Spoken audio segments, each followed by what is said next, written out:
Hello, CBC. Matt Aguirre here, giving you the Sunday warm-up. I'm praying that you guys have a blessed start to your week this week. Hopefully a short week with the holiday coming up.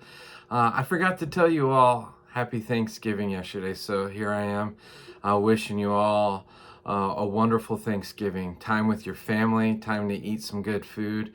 But really, I pray it's time to be thankful for all that God has done. Isn't He so awesome? He's such an awesome and wonderful, loving God who has just provided a way for us to be in relationship with Him through His Son, Jesus.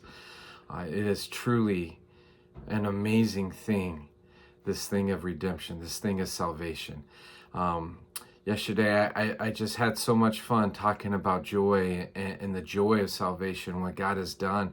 And so this week coming, we're going to be doing the same thing as we are in the book of Philippians, chapter 4. We will be finishing up our series in Philippians, and with the chapter 4 being the final. And then we move into the Advent season for December, getting ready for Christmas, talking about the coming Lord.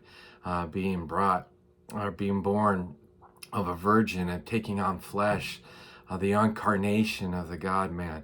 What a wonderful time to be talking about and celebrating Christmas. But beforehand, let's have Thanksgiving. Let's be thankful, and let's get ready for Philippians chapter 4. And in doing so, I encourage you, please keep reading the entire book of Philippians this week.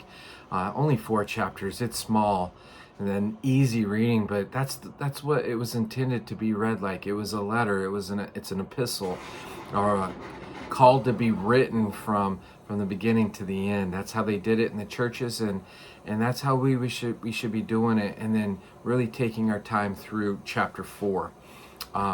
Looking at it through the lens of why we should be filled with joy. There's so much good in it. Again, there's a lot that we could talk about, but I want to focus it on the lens of rejoice, and rejoice in the Lord, because He says rejoice in the Lord. Again, I will say rejoice. And there's something to be said about when things are repeated in Scripture, especially within a book and within chapters or within verses themselves. If something's repeated, we should really take notice of those things. So as we're getting ready this week, I have some verses for you to read for the warm-up. So if you have a pen and paper at the ready, here they are. We're going to be reading or going over these verses. The first one is Colossians chapter 1, verses 15 through 23. And then a few verses in Romans. The first one is going to be Romans chapter 8, verses 31 through 39. And then we're going to be in Romans 12.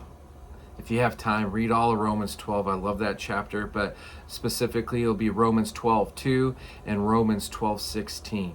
And lastly, 2 Corinthians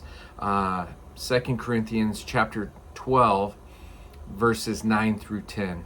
And that should be all the verses we'll be covering, along with chapter 4. Again, prayers for you as you go through this week. Happy Thanksgiving, and pray for me as I'm going through this week as well and getting ready for the message on Sunday. Love you guys. See you Sunday.